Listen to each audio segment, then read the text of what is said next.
Dak li sa ftit snin ilu kien theddida, illum qed ngħixuh u nuttilizzawh kull meta jkun hemm bżonn. Deroga Ewropea dwar l-aċċessibilità għal mediċini li għandhom Malta, Ċipru u l-Irlanda, imresqa mill-membru parlamentari Ewropew Malti Cyrus Engerer, aċċertat li dawk il-mediċini li l-Maltin huma mdorrijin jaċċessaw jistgħu jaċċessaw mingħajr xkiel.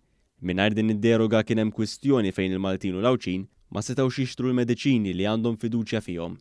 Kienet ħaġa diffiċli ħafna, kienet ibsa li kellek numru ta' membri tal-Parlament Ewropew minn pajjiżi oħrajn li ma rridu jaċċettaw b'xejn illi ir-Renju Unit li sewwa barra mill-Unjoni Ewropea jibqa' jipprovdi mediċini il ċerti pajjiżi fl-Unjoni Ewropea għaliex imur kontra regoli tas-suq intern. Però kienet battalja li tħalt għaliha għaliex nemmen ħafna illi l-Maltin u l-Awċin kellhom bżonn li jibqgħu jixtru dawk il-mediċini illi mdorrijin bihom. Cyrus Engerer esprima sodisfazzjon tiegħu għal fatt li din id-deroga ġabet magħha vot b'saħħtu f'kull stadju fil-livell Ewropew, primarjament fil-Kumitat tas-Saħħa tal-Parlament Ewropew. Dan wassal ukoll għal maġġoranza b'saħħitha fil-plenarja tal-Parlament Ewropew. Fl-istess waqt il-Kummissjoni Ewropea rrikonoxxiet l-isforzi mwettqa mill-Gvern Malti biex jipprovdi l-aqwa kwalità ta' saħħa għal Maltin u l-Awċin.